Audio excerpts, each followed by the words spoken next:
Bonjour à tous, всем привет. Dans cette vidéo, on va parler du vocabulaire de la politique en russe. Alors, tout d'abord, il faut bien entendu connaître l'alphabet russe pour pouvoir comprendre cette vidéo et pour pouvoir se souvenir du vocabulaire par la suite. Donc pour ça, je vous ai mis un lien dans la description.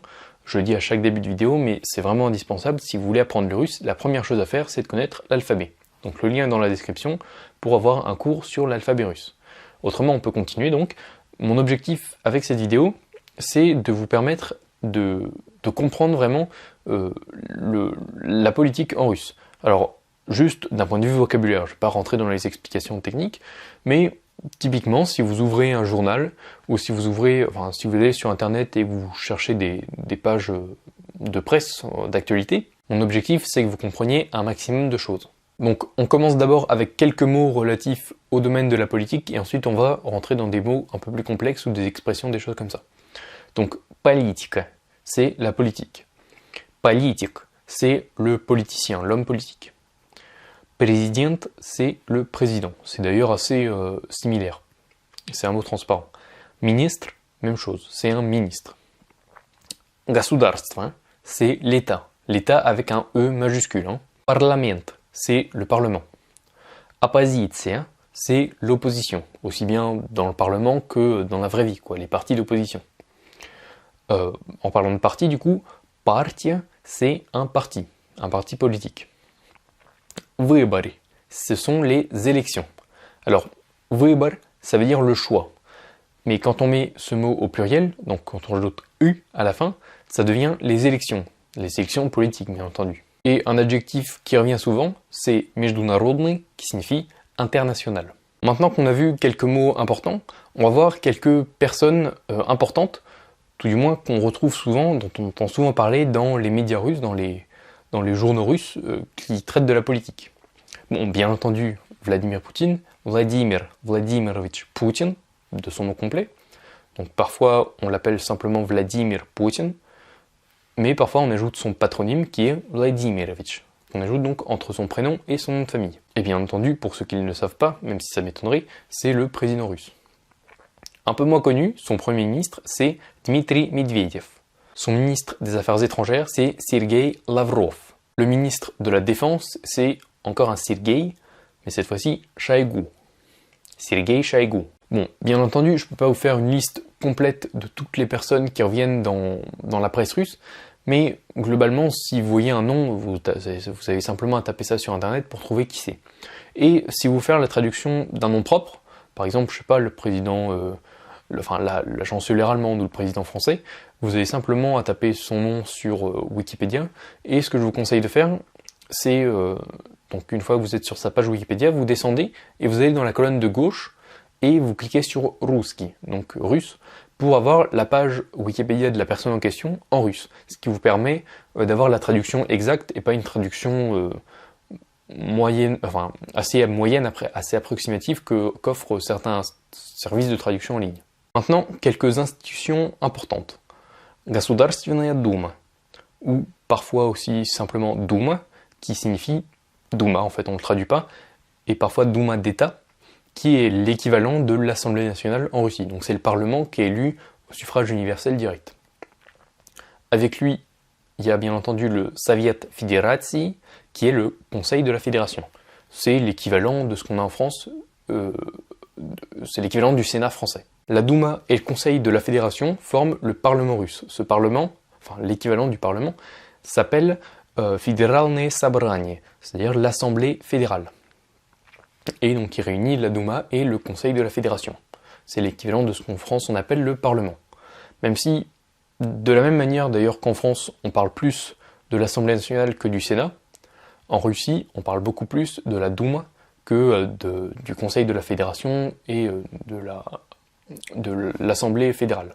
Un acronyme que vous allez croiser quelquefois, c'est MID, M-I-D, qui signifie Министерство иностранных дел. D'ailleurs pas que pour la Russie, ça signifie le ministère des Affaires étrangères. J'imagine que tous les pays en ont un ou quelque chose qui s'assimile à cette institution, et donc c'est un acronyme à connaître parce qu'il revient assez souvent.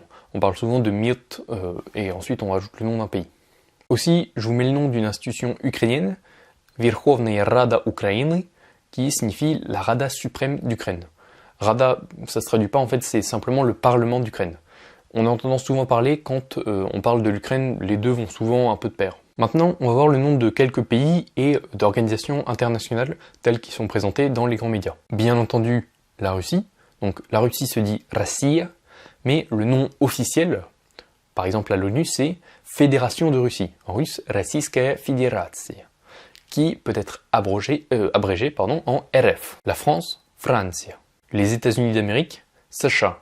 Alors США, c'est l'acronyme, l'équivalent de USA, donc USA. Mais le nom complet, c'est Соединенные Штаты Америки. Donc États-Unis d'Amérique. D'ailleurs, on peut aussi dire Соединенные Штаты, et donc sans dire Amérique, de la même manière qu'en français, on dit simplement États-Unis, et on ne dit pas forcément États-Unis d'Amérique. Kitaï, la Chine. Parfois, vous allez aussi croiser l'acronyme KNR, qui signifie RPC, République Populaire de Chine, en russe, Китайская Народная Республика. C'est un peu plus rare, mais c'est la dénomination officielle de la Chine. La Biélorussie, Белоруссия, parfois aussi appelée Bélarusse. L'Ukraine, Ukraine. La CEI, Communauté des États indépendants. Alors c'est une communauté internationale qui regroupe la plupart des États qui faisaient auparavant partie de l'Union soviétique, à l'exception de l'Ukraine, des pays baltes, de la Géorgie et d'un pays d'Asie centrale qui est membre observateur seulement. Et on s'en sert généralement pour nommer l'espace eurasien qui est sous influence plus ou moins bien entendu, russe, où il y a une certaine culture russe qui s'est ancrée. Donc on s'en sert généralement pour appeler la Russie et ses environs, si vous voulez. Mais c'est une vraie organisation qui existe, la CEI donc, qui a suivi l'Union soviétique, et qui en russe se dit СНГ, Содружество независимых государств.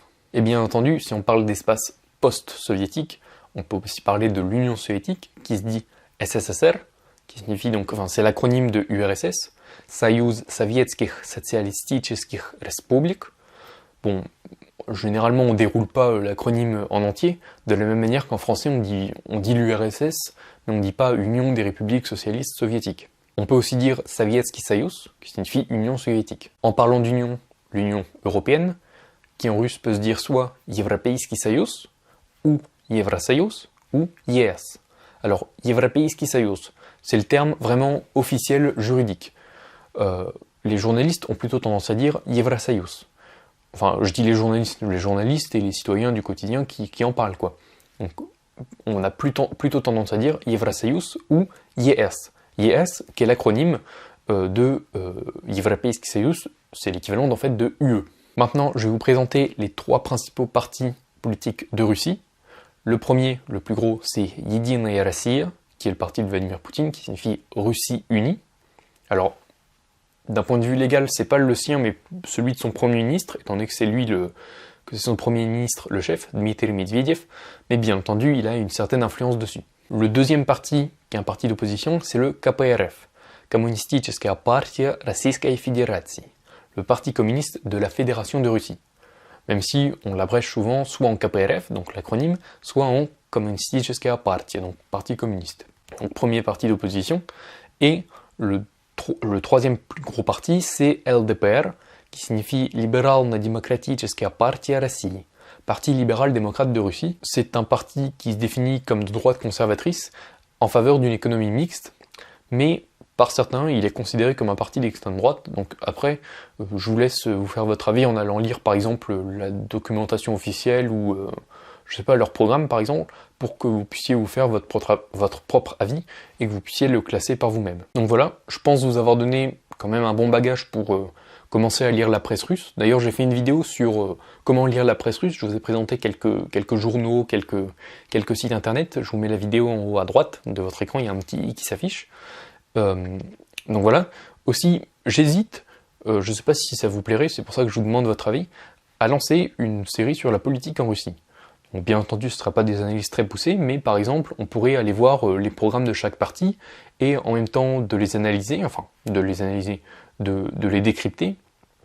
On analyserait aussi la grammaire, le vocabulaire, oui, les structures de phrases, quoi, de manière à vous introduire un peu à la politique en Russie, tout du moins de comprendre un peu ce qui se passe, et d'avoir en même temps un peu de vocabulaire. Je sais pas si c'est une bonne idée, je sais pas si ça vous plairait. Dites-le moi en commentaire, en tout cas moi ça me dérange pas. Si la vidéo vous a plu et que vous en voulez plus comme ça, je vous invite à mettre un petit pouce bleu. Enfin vous savez, vous cliquez sur le petit pouce comme ça en dessous de la vidéo et vous vous abonnez aussi. Ça vous permet, donc l'abonnement ça vous permet de recevoir les prochaines vidéos plus facilement. En fait vous aurez des petits messages qui vous diront quand est-ce que je publie une nouvelle vidéo. Et le pouce bleu en fait ça permet à la vidéo d'être mieux mise en avant parce qu'en fait la plateforme détecte que si elle plaît à beaucoup de personnes, alors enfin, s'il y a beaucoup de personnes qui mettent des pouces bleus comme ça veut dire que la vidéo est intéressante et mérite d'être mieux mise en avant. Donc ça ce serait surtout un petit service que vous pourriez me rendre. En attendant donc je vous remercie pour votre visionnage et je vous dis à tous, пока. Мне ясно стало теперь. Столько лет я спорил с судьбой ради этой встречи с тобой. Мерз я где-то, плыл за моря. Знаю, это было не зря. Все на свете было не зря. Не напрасно было.